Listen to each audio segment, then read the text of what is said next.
1 जनवरी 1940 को माननीय असरानी साहब की जीवन यात्रा प्रारंभ हुई और इसका समागम 20 अक्टूबर 2025 को दीपावली के शुभ अवसर पर हुआ।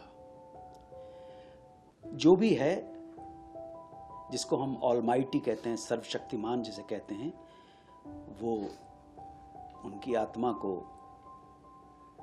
शांति प्रदान करे और उनके परिवारजन को इस गमन से, उनके जाने से जो दुख और कष्ट पहुंचा है, उन कष्टों को सहन करने की शक्ति प्रदान करे। ये प्रार्थना हर उस व्यक्ति के लिए है जो इस संसार से, जिसे हम कहते हैं ये नश्वर शरीर है, संसार है, एक तरह की सराय है, एक तरह का एक पड़ाव है। जो भी इस पड़ाव से गुजर कर अनंत में विलीन हो जाता है, उन सब के लिए, उन दिवंगत आत्माओं के लिए प्रार्थना ऐसे ही होती है। मेरी भावभीनी श्रद्धांजलि श्री असरानी साहब को। क्या यादें हैं लास्ट में? नहीं, वो बहुत कमाल के अभिनेता थे, इसमें तो कोई शक ही नहीं है। पूरा मैं देख रहा हूँ, कल जब से मुझे ये समाचार मिला है तो मन तो व्यथित हुआ।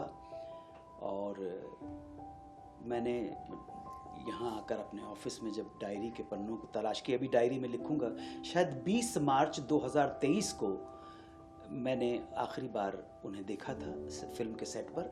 इरशाद खान डायरेक्टर थे, फिल्म का नाम था नॉन स्टॉप धमाल। लेकिन मुझे मालूम नहीं था कि ये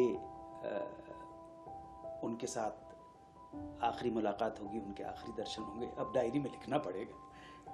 ये भैया, कौन किस वक्त बिछड़ जाए, इसलिए अभी ही मिल लो और बड़े प्रेम के साथ मिलो, बड़े आत्मीयता के साथ मिलो। ये जीवन जो है ना, ये संसार एक सराय है, एक होटल है, एक अतिथि निवास है। यहां पे चेक इन किया है आपने तो चेकआउट करना है। ये चेकआउट किस वक्त, किसका, किस अवसर पर हो जाए, इसलिए आज ही मिल लो। इससे पहले कि तुम बाद में मुझे याद करो, आज ही गले लग लो। तो अभी 20 मार्च 2023 का जो ये डायरी मेरे सामने भी रखी हुई है, 20 मार्च को जो मैं अभी लिखूंगा, वहाँ पर लिखना ज़रूरी हो जाएगा, क्योंकि उनका मेरे जीवन में ये 20 मार्च को, ये देखिए NSD वहाँ पे लिखा, नॉन स्टॉप धमाल। अभी लिखना ज़रूरी होगा कि मुझे मालूम नहीं था कि ये मुझे इस शाम को उनके अंतिम दर्शन हो रहे होंगे। अनुज जी, आज आपने एक पोस्ट भी किया, आपने शायद 1 जनवरी को आर्टिकल भी लिखा था उनके लिए कुछ, आपने बहुत बातें उसमें लिखी हैं, मैं उसको पूरा पढ़ रहा था। किस तरह से अनुज जी आप याद करते हैं ऐसे कलाकार को? देखिए, मैंने जहाँ तक मेरा उनके साथ डायरेक्ट कोई एसोसिएशन है तो वो बहुत कम था। एक फिल्म उन्होंने डायरेक्ट की थी जिसमें मैंने छोटा सा एक रोल किया था। लेकिन उस फिल्म के निर्माण के दौरान एक ऐसी घटना हो गई, 6 अगस्त 1993 को, 6 अगस्त 1993 को, 5 अगस्त को मुझे उनके साथ शूटिंग करनी थी। तो उन्होंने कहा कि बस एक ही शॉट बचा है तो आप कल का छुट्टी कर लीजिए। और उसके बाद 6 अगस्त आ गई। 6 अगस्त को फिर एक फ़ोन कॉल ने जीवन की दिशा बदल दी, क्योंकि इस फ़ोन कॉल के बाद मैं एक शूटिंग पे, अचानक मेरे सामने वो शूटिंग आ गई। और वो एक सीरियल की थी शूटिंग, अंताक्षरी जिसको कहते हैं। और उसकी कहानी मैं कई बार कह चुका हूँ, बहरहाल अभी तो, लेकिन इनडायरेक्टली, अप्रत्यक्ष रूप से असरानी साहब जुड़े हुए, मैं कभी ये भूल नहीं बात। 6 अगस्त 1993 को, 5 अगस्त 1993 को मैं सर के साथ शूटिंग कर रहा था, वो डायरेक्ट कर रहे थे। तो उसके बाद 6, 7, 8, 9 अगस्त को मैंने इस प्रोग्राम की शूटिंग की, अंताक्षरी की। और वहीं से जीवन ने एक नया मोड़ ले लिया। सो उस नए मोड़ में, जब भी नए मोड़ की सोचता हूँ, मेरी जिंदगी का एकमात्र चमत्कार वही था कि पता नहीं कैसे ऊपर वाले को मुझ पे दया आ गई, मेहरबानी हो गई। लोगों ने भी स्वीकार कर लिया। मतलब आप वो शूटिंग कर रहे थे? जी जी, और 5 आपको अगस्त को शूटिंग कर रहे उनसे थे। छुट्टी लेनी पड़ी नहीं उसके नहीं, साथ? उन्होंने कहा कि कल बड़े दिन से हम लोग शूटिंग कर रहे हैं, कल आपका, परसों आप आ जाइएगा, हाँ। तो एक ही शॉट बाकी बचा है सीन का, वो मैं ले लूंगा। और मैं बड़ा खुशी खुशी घर आ गया। 5 अगस्त को 1993 को उनके साथ ही शूटिंग कर रहा था।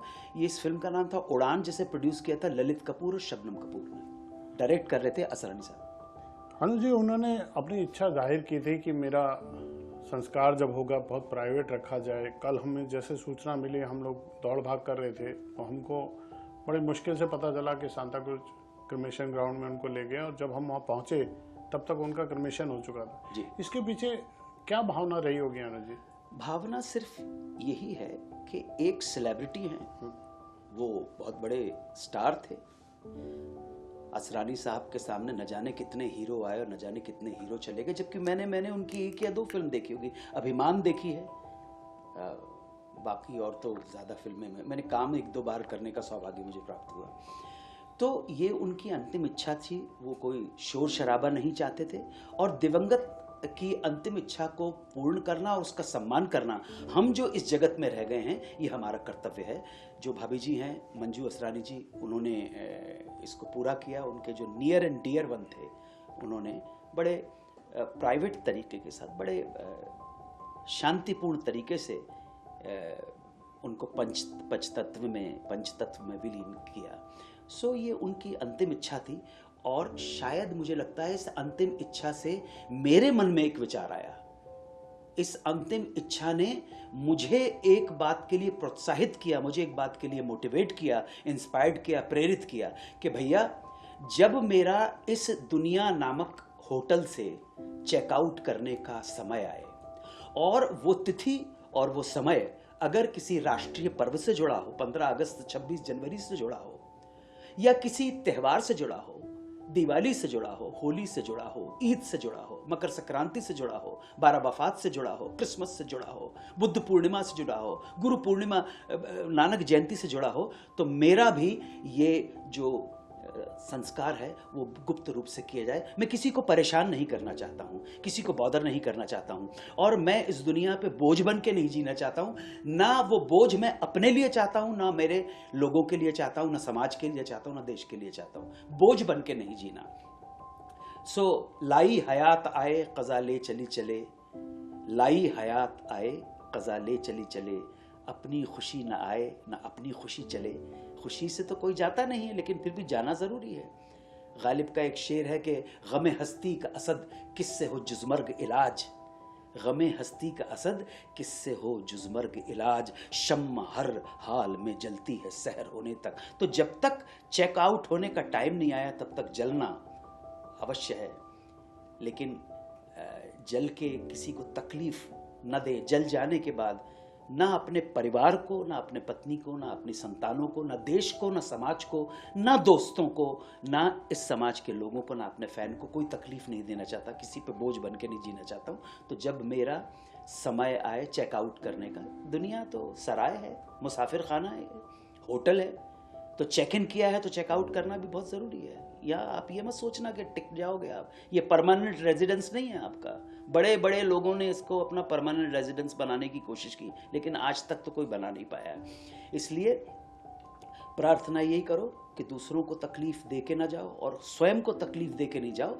और मैं अपने बारे में ये कहता हूँ कि जब समय आए और राष्ट्रीय पर्व या तिथि त्यौहार के ऊपर, वो किसी भी धर्म से संबंधित, जो भी हमारे यहाँ तो मल्टी फेथ रिलीजन है ना, हम यहाँ हिंदू सनातन भी है, हिंदू है, बुद्ध है, सिख है, ईसाई हैं, मुसलमान हैं, जैन हैं, हर धर्म संप्रदाय का व्यक्ति है। यही हमारे देश की जो है बहुआयामी व्यक्तित्व है हमारे देश का। तो अगर मेरी मृत्यु जब हो, जाने का समय है और वो तिथि इन त्योहारों पर पड़े, तो मुझे भी बहुत गुप्त रूप से, जिसे कहते हैं सुपुर्द आतिश, या जिस मेरे घर वालों को जो भी कुछ मेरे इस नश्वर शरीर का करना है वो कर दिया जाए, किसी को बताया नहीं जाए। अनुज जी, आपने बहुत भावनात्मक बातें बोल दी। मैंने तो उनकी भावना जानने की कोशिश की थी। बिल्कुल मेरा उद्देश्य नहीं था कि मैं आपके संबंध में। मुझे एक बात पूछनी है अनुज जी, करोड़ों लोग जो आपके एक सेकंड फैमिली हो जाते हैं, एक्सटेंडेड फैमिली होते हैं, परिवार हो जाते हैं, जो आपके फैंस होते हैं, वो तो चाहते हैं ना आपकी हर सूचना उनको मिले, आपने क्या खाया, आप कहाँ जा रहे हो, आपको घूमने में क्या पसंद है। इसका सम्मान कैसे होगा कि हाँ, मैं समझ रहा हूँ। एक सेलिब्रिटी होने के बाद, मैं असरानी साहब के संदर्भ में बात कर रहा हूँ या दूसरे सेलिब्रिटीज़ हैं उनके संदर्भ में बात कर रहा हूँ, कुछ बेसिक जानकारियाँ अगर हो जाए तो बहुत अच्छी बात होती है। सेलिब्रिटी होने का मतलब है कि असरानी साहब के जितने भी प्रेमी लोग हैं, जितने चाहने वाले लोग हैं, उनको कुछ जानकारियाँ चाहिए थी, भाभी जी के सिलसिले में चाहिए थी, बच्चे कितने हैं, कहाँ हैं, ये अगर हो जाता तो ठीक था। लेकिन मैं उनकी इच्छा का बहुत सम्मान करता हूँ, आदर करता हूँ। अगर कोई नहीं बताना चाहता तो हमें स्वीकार कर लेना चाहिए, हम जो प्रेमी हैं उनके प्रशंसक हैं। अनुज जी, आपका देश प्रेम, आपका देश के प्रति प्यार, आपका तिरंगे के प्रति सम्मान, मैं तो आपके फार्म हाउस पे भी गया हूँ, वहाँ पे कुछ लाइनें लिखी हैं आपने, मैं चाहूँगा आप बताएं क्या लिखा है उस पत्थर पे। आपने बहुत प्यारी लाइनें लिखी है। वो मेरे हृदय की भावनाएं हैं, और वो ऐसा नहीं है कि सिर्फ उसमें मैंने मराठी में लिख रहा है, मराठी में है और फिर हिंदी में उसका अनुवाद है। मनुष्य असणं हे आपले भाग्य, परंतु देशभक्त होणे हे आपला सौभाग्य। मतलब मनुष्य होना भाग्य की बात है, परंतु देशभक्त होना सौभाग्य की बात है। बट ये सिर्फ जो मराठी, हिंदी, संस्कृत जो समझते हैं वो ही समझ पाएंगे ये भाग्य और सौभाग्य में अंतर। हर एक व्यक्ति, मैं अंग्रेजी में ट्रांसलेट करने की कोशिश भी करूं तो कहीं ना कहीं उन भावों से वंचित रह जाऊंगा, जो भाव जो हिंदी भाषी और मराठी भाषी और संस्कृत में जो लोग भाग्य और सौभाग्य का जो अंतर समझ सकते हैं। चलिए अनुज जी, आप और 100 साल जिए, भगवान करे आपको लंबी आयु मिले और आप ऐसे दुनिया में, देश में अपने फैंस का मनोरंजन करते रहें। हमसे बात करने के लिए बहुत शुक्रिया। एक बार फिर महान कलाकार असरानी साहब को हार्दिक श्रद्धांजलि। ईश्वर उनकी आत्मा को मोक्ष प्रदान करे। जय हिंद, वंदे मातरम, ओम नमः शिवाय। बहुत धन्यवाद।